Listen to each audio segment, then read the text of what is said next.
He said that Brendan told him afterwards that he was the first player ever to make 2 holes in one of the Masters. That's how he found out. Oh, really? He's the first ever player to have 2 holes in one of the I'm Masters. just wondering how Brendan found out. Yeah, that's a good one because I don't know, because we were on the, like, I only found out when I came back in the press room briefly. Yeah. And that was starting to do the rounds.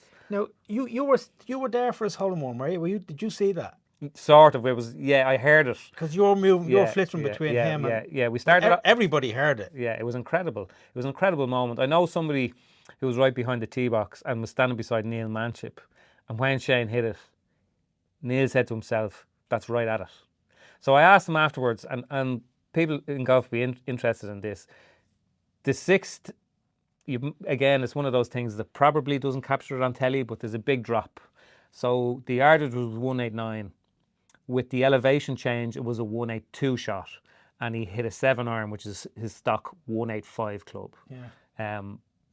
But he has an extraordinary record of holes in one. It's unbelievable. Like, he has had them on some of the most iconic par threes anywhere. Yeah. 7 in Pebble. Yeah.